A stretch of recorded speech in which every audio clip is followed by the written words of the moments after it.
Do you feel the vibes?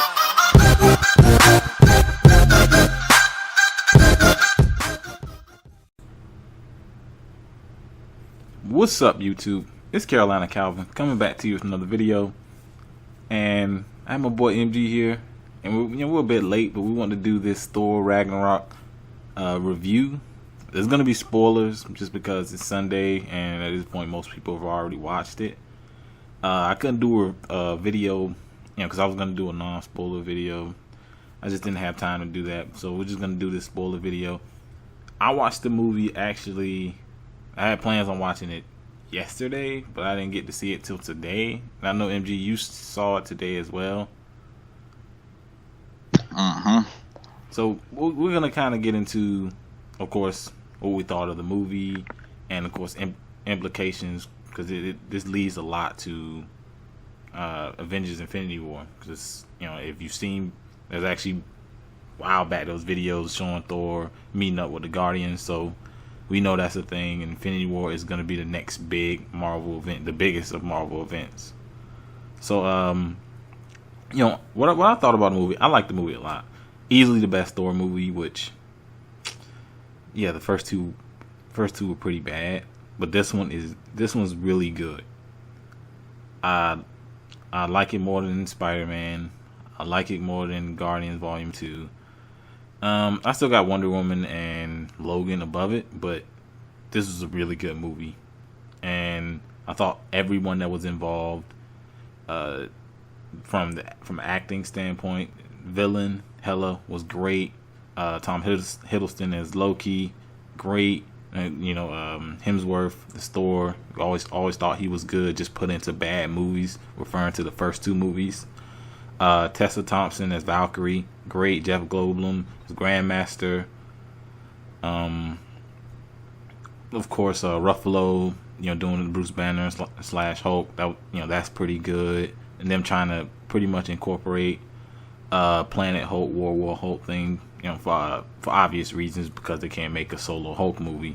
But I thought everything in this movie worked pretty well. From there was humor, there's always going to be humor, but I've heard people say it was over the top. I think they put it in parts of the movie that really worked. It wasn't too much over the top. It's always going to be there, but it didn't annoy me as much as some movies, like The Last Guardians. It kind of annoyed me with the amount of jokes put into it. So I thought this worked out a lot better. Of course, what's leading on to, of course, prior to this, and it was pretty dark. Hela was killing a lot of people throughout the movie, and then pretty much telling us, her story in the MCU. I thought, it's a big surprise to me, but I enjoyed the movie. I guess I'll wait to the end to give my score. But what did you think of the movie, MG? Overall, I think this is one of the Disney side of Marvel's strongest movies. Because a lot of the movies, we either like the cast. We like the heroes, but we don't like the villains, or we like the villains and we don't necessarily like the cast, or we have a problem with, there's issues with the writing. I felt like from start to finish, it was a good movie. I got it. It's not better than Logan or Dark Knight for me. I don't know. I don't know if I can put it ahead of Winter Soldier yet. I would have to see it again. For me, it'd be debatable with the first Guardians movie. That's a good one.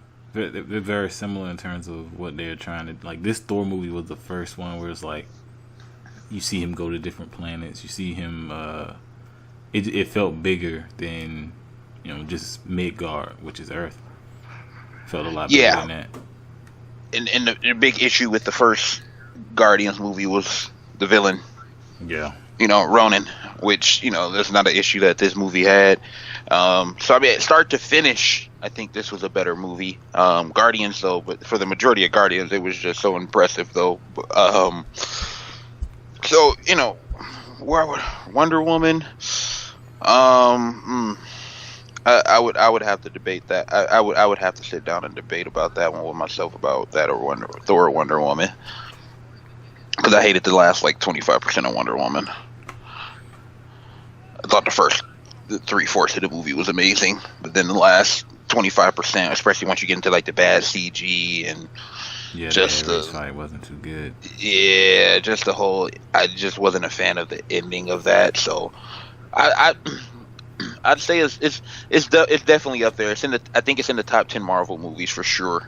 I think it's probably in that 5 to 7 range, depending if I sat down and really thought about it. I think it's probably in that 5 to 7 range for superhero movies, which is really good. And I think the change of pace going from what they did in the first 2 Thors and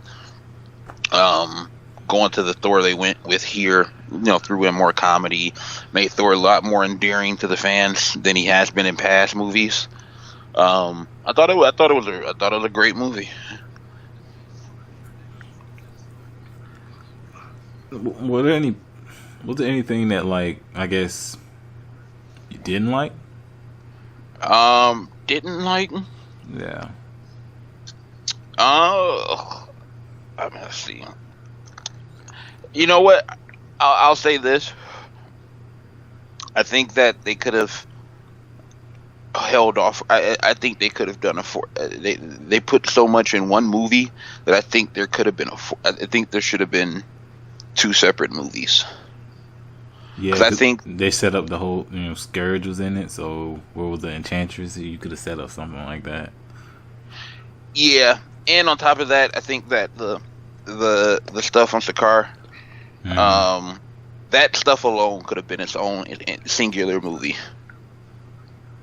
With the whole Planet Hulk storyline, Thor, they cut the Beta Ray Bill scene, which you've seen him on one of the buildings. But I felt like that in itself could have been one movie, and then his fight versus Hela and that whole thing could have been a whole separate movie as well.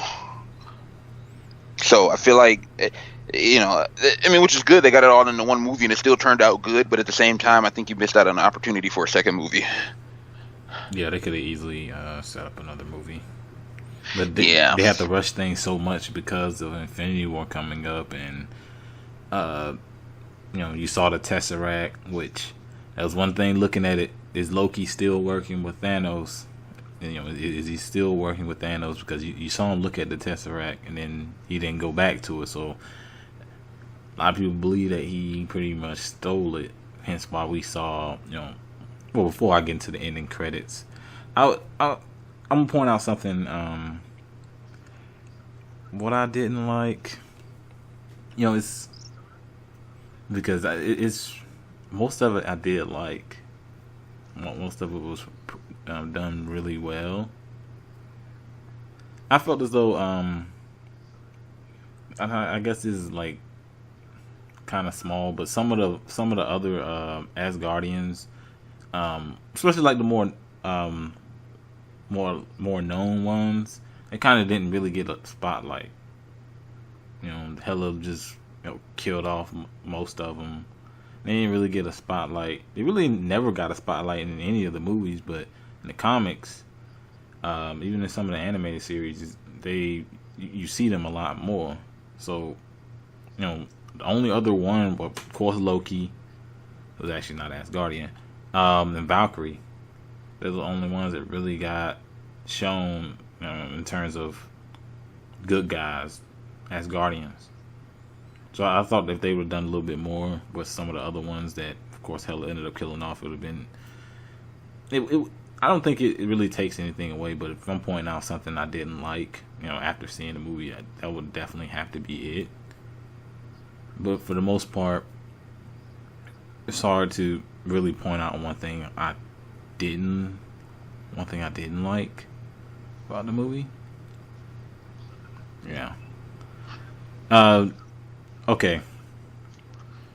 You had Sif was missing, obviously, because her schedule didn't line up. That was another one.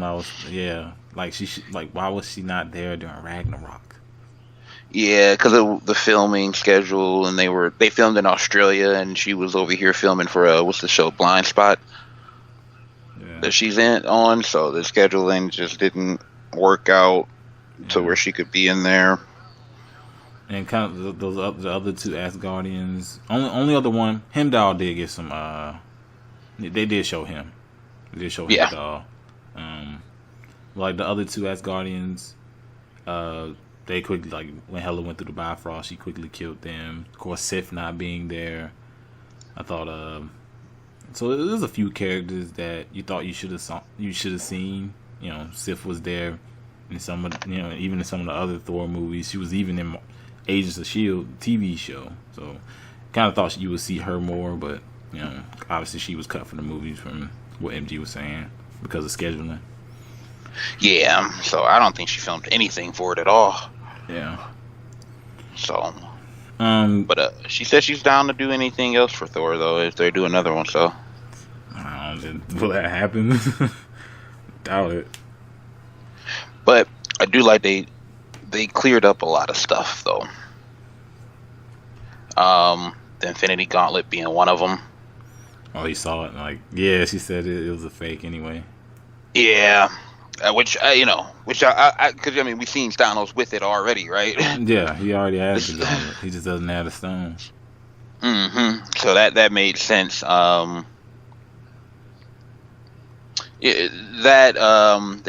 cleared up the whole Hulk thing. They kind of fixed that storyline in terms of what happened to him, and I like that they did that with him. Ragnarok itself, I thought they did as good a job as they could without actually killing Thor off. Yep. And that's another thing. It's not necessarily an issue with the movie itself. It's just a bunch of rights bullshit. Is the fact that you clearly see that a Planet Hulk movie would have been great.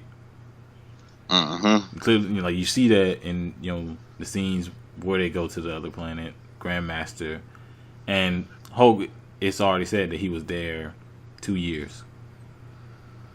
So, you think if they had the rights, they'd been able to do a movie like that. And from what we saw just in this movie, it would have turned out to be great. So I think that was definitely a missed opportunity with another big Marvel character that they could have used in his own movie. But obviously Universal has those solo rights. It's a bunch of bull, but that was a big reason why the Hulk solo movie isn't possible. Now, ending credit scene. What'd you think? Well, that was Thanos' shit, wasn't it? Yep. Thought so. Well, because I mean, what is that? The preview for a little teaser for Avengers. The first thing we see is Thor landing on the Guardian ship, so we pretty much know what's going to happen there. Yep. Or something's going to happen, and the rest of the Asgardians are probably going to be taken hostage. Maybe I don't think he's going to kill them all. Because I think they set up to have Asgard on Earth, which did happen in the comics. So I don't think they're going to kill off the rest of the Asgardians, but I definitely think you'll see something where Thor gets his ass handed to him by Thanos. Yep. And Loki probably tipped him off. That's my assumption. That's what I was about to say. Like, I think that's why when he saw the Tesseract, you knew because he kind of did a double take. He picked it up. And he tipped his hand to Thanos, and he essentially told him where he was at, so he can give him the Tesseract. So yep. So that worked out. I think it's probably going to tie into his connection to what's it called too. Because if you remember, Grandmaster. Oh yeah. If you remember, and I kind of talked about this earlier, where they showed that scene where he meets up with the Guardians, or Thor meets up with the Guardians. He kind of like lands on their ship or whatever. I don't know if you've seen that. It looks like it takes place directly after that, the little ending scene.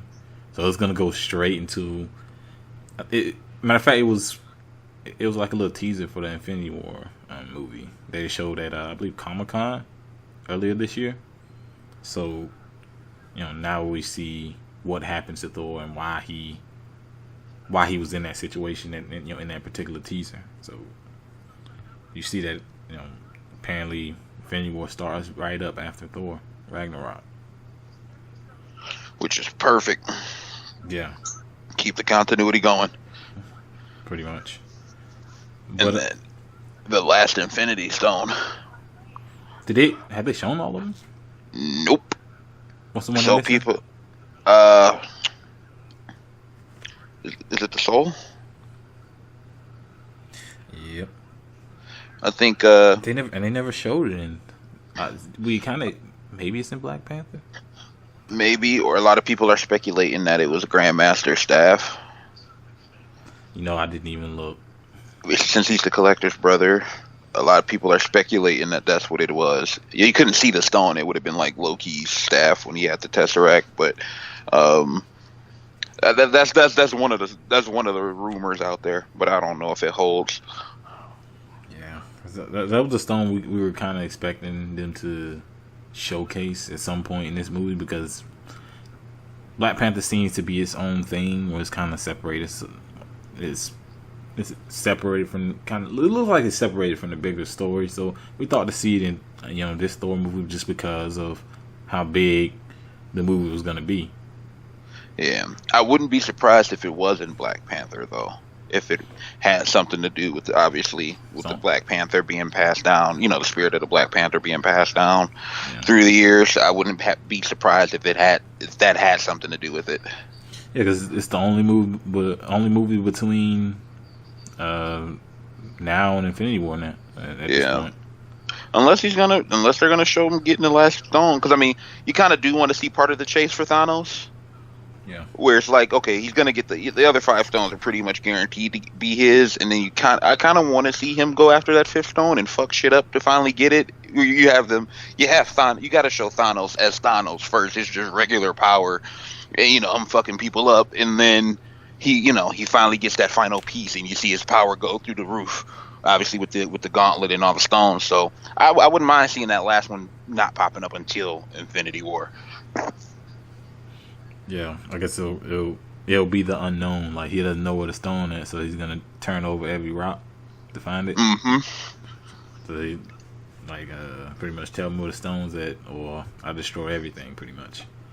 Yeah, or somebody like Strange, figures out where it is. Maybe when they figure out that Thanos is coming or something, or maybe the Guardians know. Oh, they're cool with the Collector. By the way, the Doctor Strange scene was great. Yep. It was great. It just shows how, because what's the time between Doctor Strange and this movie? I think it should be almost immediately, because after Strange with the post-credit scene, that's when you had the Thor appearance. Yeah. So I'm assuming it's right after. It just seems like he's gotten so good with the whole magic thing. Like, they were just teleporting all around the mansion, pretty much. Which I think he's going to be very important for if they ever do another Thor. I think he's going to be super important, because he's probably going to be the one to help them set up Asgard on Earth with his powers. Is Hemsworth due for any other movies outside of Infinity War? I don't think so. But I wouldn't be surprised if he came back, because it's not like the first 2 Thor movies have been universally loved. Yeah, and you come out with the first one that was loved. Yeah, so it's a little bit different than Iron Man or Cap, where their movies are just loved, and they've had, all their movies have pretty much been loved by the, by the general public, and they already hit that peak. They hit that peak multiple movies, where this is without a doubt unquestionably the best Thor movie by a long shot. So I wouldn't be surprised if he came back for one more movie, maybe, or they've already crossed 400 million worldwide box office. Yeah. Wow. Because it released overseas. It did come out early last week. Yeah, and it just released here, and then I think Thursday. Yeah, it opens in Russia Monday. Yeah, you knew it was gonna do well. So 400. The first Thor only did 400 million basically. Yep. And then the second Thor did 600. So I mean, they're well on pace to blow past that, and with the great reviews, they're probably going to blow past 700, maybe 8. So I think that paycheck is going to be looking right for Hemsworth to come back. Yeah. I highly doubt he turns it down, especially to the point where because he wasn't enjoying doing Thor, and I think after this movie, he enjoys being Thor now. Finally, because he wasn't enjoying because the movie was getting panned. Well, that, and he didn't enjoy the character. He kind of got tired of the whole. The way they portrayed Thor in the first 2 movies, he was a meathead, and a lot of the comedy that was in this movie was because of Hemsworth wanting to change, and that's why they filmed in Australia as well, because Hemsworth wanted to change. And I know a lot of the comedic scenes were kind of almost improv, especially the stuff between him and Banner. So I think he finally was able to have fun with the character instead of just portraying a character. He finally was able to have fun being the character. So I think that might help influence him to come back for another movie, possibly. Yeah, I felt as though the comedy wasn't overbearing. Like we give some of these other movies, Guardians Volume 2, where it felt like it was one big comedy movie. Yeah, and Thor, you saw scenes where it was serious, what was the scene that was really dark? The whole when Loki was fighting Valkyrie. And he kind of touched her head, and he saw what happened to the other Valkyries when they had to fight Hela. And, that was a darker scene, so it was able to mix, scenes like that in there with comedy. So I felt as though what they were trying to do worked pretty good, and it didn't seem too much comedy. It was a good blend, because I've been hearing people talk about it took away from the story. No. I don't think so. I thought the story was.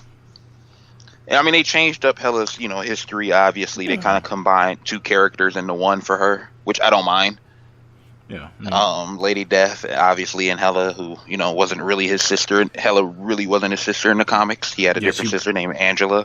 But Hela was she was legit the god of death, goddess of death. Yeah. So they combined 2 characters, and I'm fine with that because nobody would have cared about Angela. Yep.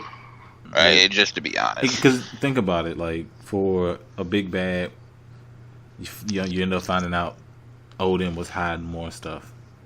Mm-hmm. So it kind of gave it more impact to find out that was actually, you're actually not the oldest. You had an older sister who's really powerful, and Odin hid this the whole time. And Odin was used to be a different person or whatever. So I guess that's what added to it, especially seeing as it's going to be a villain who just coming out of nowhere. So they had to make some kind of connection somewhere. They couldn't just say she just comes from nowhere. So I do think it works in that regard. Obviously, like I said in the comics, she's actually a goddess of death in the comics. No relations to to Thor himself. It gives Marvel a villain they can reuse multiple times too, because a lot of villains you can't reuse multiple times, like a Whiplash from Iron Man, right? You can't use him multiple times, or Mandarin, whatever they want. They're trash. You can't reuse him, right? Or you can reuse some of the Hydra stuff from from Cap and with the whole shield tie, but at a certain point, you got to move away from the Hydra stuff. Right, you got to give Cap some different enemies outside of Hydra at a certain point, which they haven't done that, but we'll see. But this gives not just Thor, but the Marvel universe a villain that can reuse multiple times because of how powerful she is, and she did great as Hela. She killed it. I was telling Calvin before we got on air that she is probably, to me, next to Low-Key, the strongest Marvel villain that they've had. I mean, Michael Keaton as Vulture was great, but I don't like Vulture. I don't like Vulture. Man. Yeah. So this is probably the second strongest villain that Marvel has had when you really go back and think about it. I don't count Winter Soldier. He's an anti-hero. I don't count. Mandarin trash. Whiplash trash. Yeah, Whiplash trash. Ultron decent. Ultron should have been a lot better. He definitely should have been a lot better. Same with Zemo. Zemo should have been a lot better. I mean, yeah, Red Skull. I felt as though they didn't do enough for him. I thought he was going to come back. I thought he was going to come back. Yeah, they dropped the ball on him. Yeah. Because Hugo Weaving is actually a pretty good actor. Mm-hmm. So I thought they should have done more with him. For the most part, Ronan, trash. I mean, what's it called? Star-Lord's dad. He's all right. The good actor. Good, yeah. Which saved that role, in all honesty, the fact that he is such a good actor.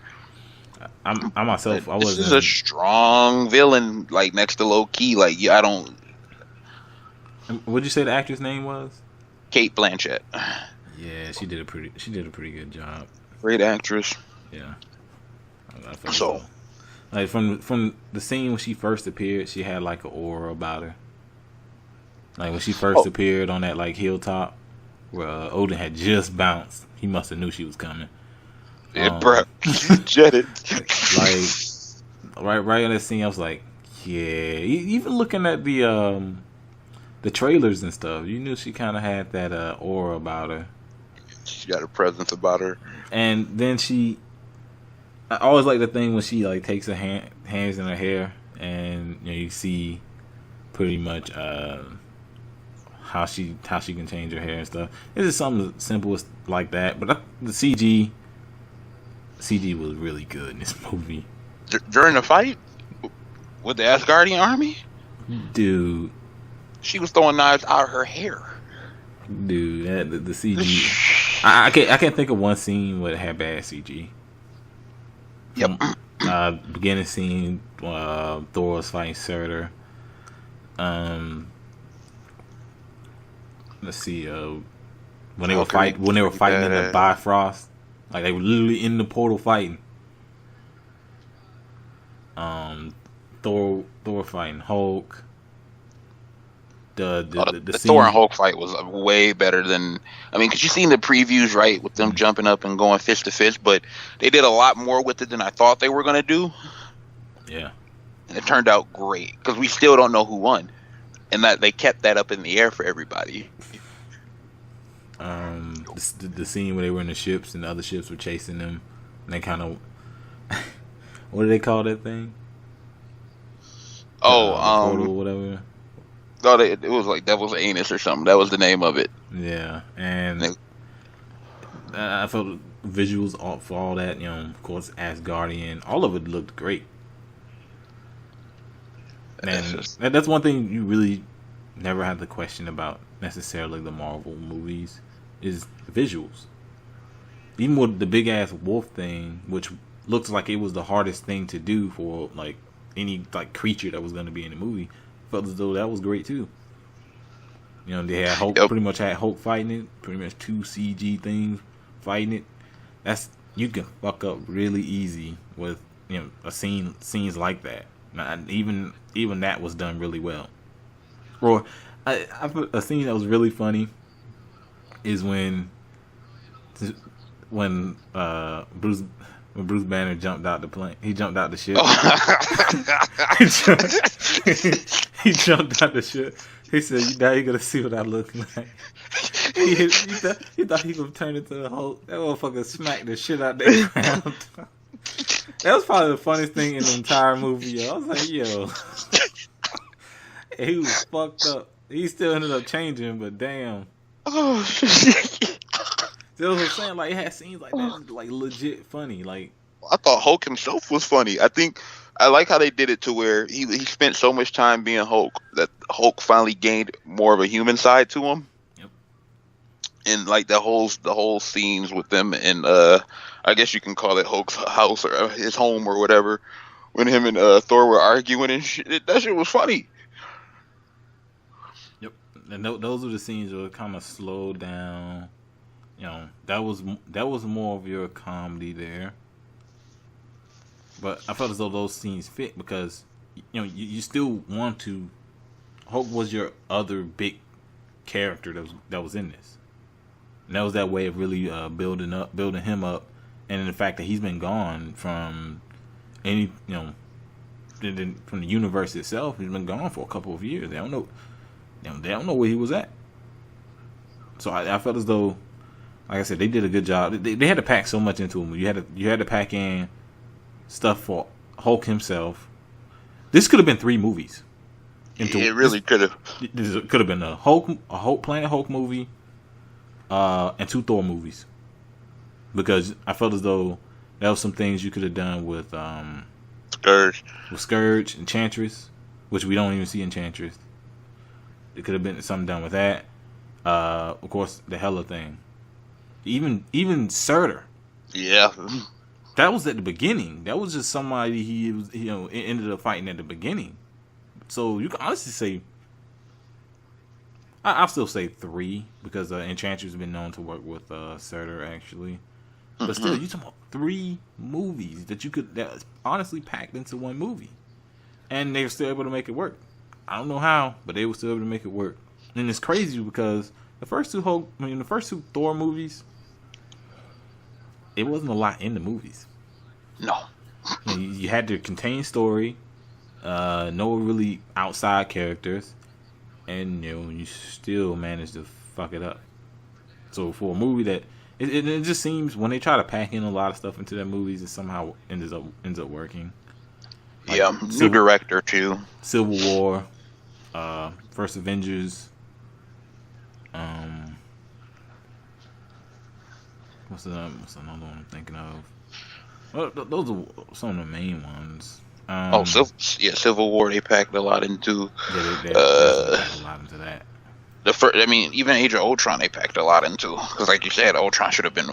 Especially when you brought Vision on board, they packed a lot of stuff into that movie.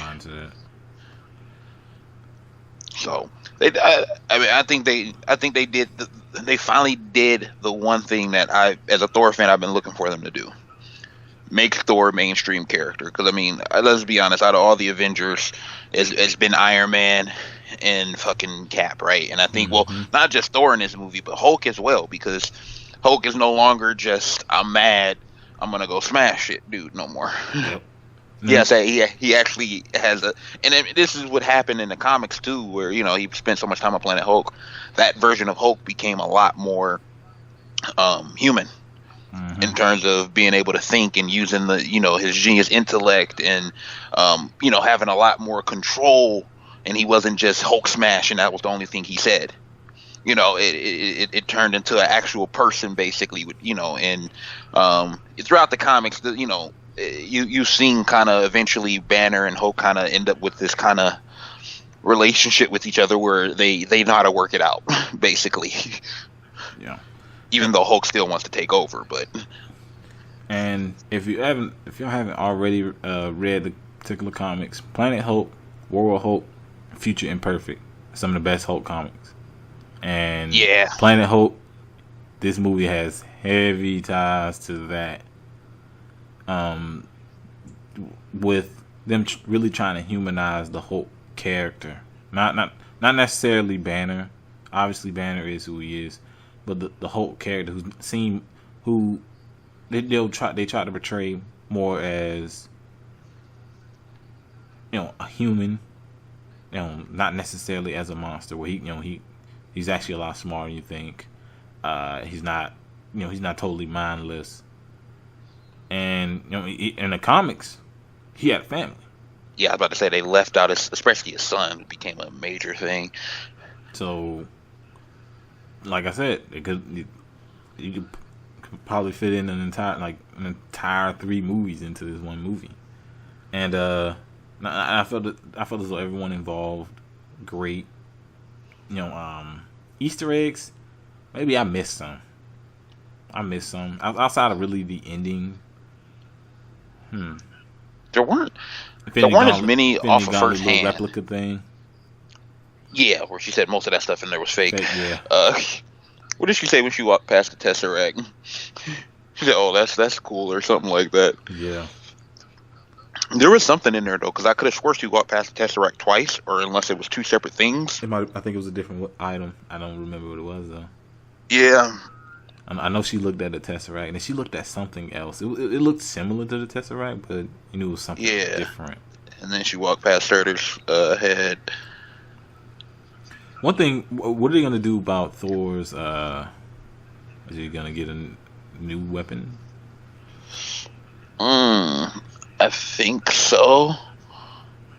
I mean, they might end up going back to a newer version of Mjolnir. I wouldn't be surprised. Cause I thought he was actually like gonna get the axe at some point in the movie, or at least I don't know. You know the axe I'm talking about, Jabba Horn. Yeah, I thought he was gonna get that at some point. I think that's one of the Easter eggs they threw at us, which was when he used the axe when he was fighting Hulk. Yeah, that's when I first saw it. I was like, oh, he has that weapon. That's why I thought it was that weapon. Looking at the trailers and come to find out just a normal axe. But it looked very similar to it. That's what I thought it was. So yeah, I'm pretty sure that there was an Easter egg. I think they definitely, like I said, Asgard on Earth. They set that. I think they set the stage for that. Which instead of it being in Oklahoma, it's probably going to be in Norway. It's kind of what Odin had hinted to, and Thor's Norse mythology, anyways. So, I wouldn't be surprised if they set that up. They really didn't. They didn't even really mention Grandmaster and Collectors. Family ties like that, did they? They showed outside of really seeing Grandmaster. That was the only time his brother, the Collector, wasn't directly mentioned. Yeah, which they'll tie that together eventually. Probably around time Infinity War, because doesn't he still have one of the stones? Yeah, so yeah, you'll definitely see that then. But okay, I'll go first. Well, I'm gonna give my score. I would give it.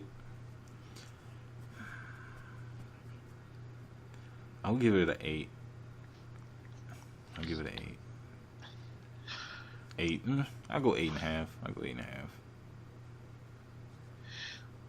That's where I'm going. 8.5. Yeah. I thought this was a really strong movie. Yeah, and the fact that they were able to pack in so much stuff when, with the whole Hulk thing, and Hulk being even probably the best we've seen him in the MCU. Like, cool. This is the best we've seen him, even in obviously you had the Hulk movie back in 2008, obviously done by a different actor, but that's still tied in with the MCU. And of course you had Hulk in the different portrayals. The first one when he was in the Avengers, felt as though this time around what they did with the Hulk, a lot of ties of Planet Hulk. I thought that was great. Valkyrie, great. Jeff Goldblum is a Grandmaster. Cate Blanchett is a Hela. Tom Hiddleston is Loki. I don't feel as though there was out of characters that were shown in an extended period of time, I feel as though there was really no one that was weak. One thing I can say was Scourge. I don't think they did enough with him. They didn't. Hence why we said it could have been another movie with Scourge, with the Enchantress, and like I said, Osurta, who was in the movie, but he was kind of, he was the first guy that Thor fought, and then he was at the end. So you didn't really see him too much either. But the fact they were able to fit all this stuff in the movie worked. And it was enjoyable. It didn't get too over the top with the comedy, because I was starting to get sick of the comedy thing. Too much comedy. I started to get sick of it after Guardians Volume 2. Maybe even before then, but that definitely cemented that thought process. But I'll give it an 8.5, definitely. Yeah, it's getting a strong 8.5 for me.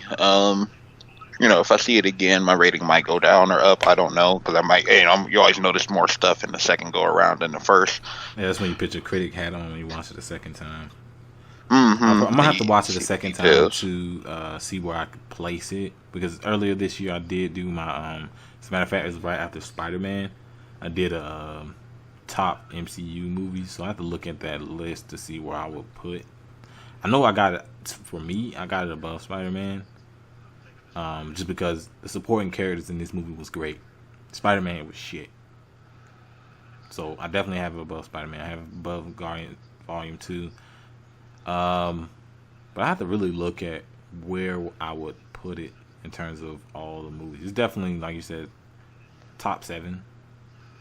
Definitely top 7, but I just have to see where I would put it. So I'm gonna have to watch it again at some point. Yeah, because usually with Guardians, the problem with both of those movies is they start off super duper strong, and then the back end of the movie is where it falls off. Ooh, the ending to Guardians 1 is bad.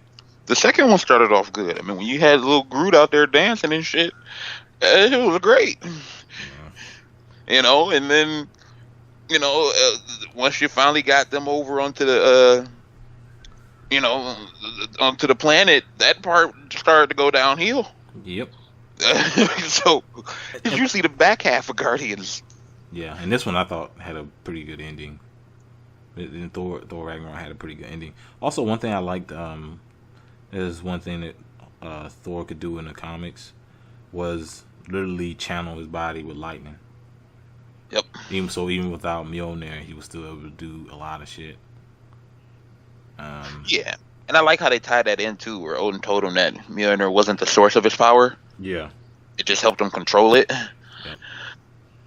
Yeah, Which, you know, because in the comics he could still do a lot, like he could still fly and all that stuff without Mjolnir. Obviously, they didn't want to go, you know, too far into that, just because it kind of fit into the scenes that they were trying to do.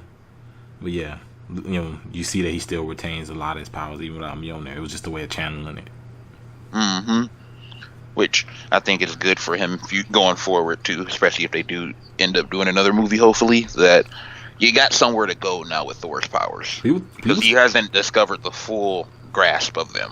People think he's gonna die in Infinity War. Oh, that would suck. It would, after his first good movie. Yeah. I know people saying that's what's gonna happen to Cat and Iron Man. I can see that happening. That would be fucking crazy. If you're gonna do that, you're telling me only all the original Avengers are dying? Jeez. Yeah. Outside of Hulk. Don't tell him what can they even do with Hulk now. Like, he can't get his own solo movie, so you got to keep putting him in movies with other characters. Yeah, basically, well, what you can do is you can do a team-up movie. That's pretty much all you can do. You can, but, I mean, a good way to work around it is you do a team-up movie and you just film more for Hulk than the other guy. Yeah, they could do that. Nah, it's a team-up movie now. It's not a solo Hulk movie. But Hulk's in most of the scenes, though. But yeah, that's pretty much. I think we're done. Like I said, the movie's good. If you haven't seen it, well, you probably spoiled watching the video. So, spoiler warning at the beginning of the video if you made it this far. But it's definitely worth. If you want to recommend it to someone, you know, of course, if you've already seen it. But as fans of, you know, the comics of the Thor character, so I'm a fan of the Thor character. This is a good movie. And definitely, to me, the best MCU movie of the year. Easily, to me. But yeah. But MG, go ahead and give him your stuff. Twitter, Virtuoso Sports. That's pretty much the only place where you can find me at this point outside of BlitzSportsNetwork.com. Yep. And you guys know my Twitter. At Calvin Philpott. And if you have not already subscribed, please subscribe, like this video, hit that thumbs up button. We out.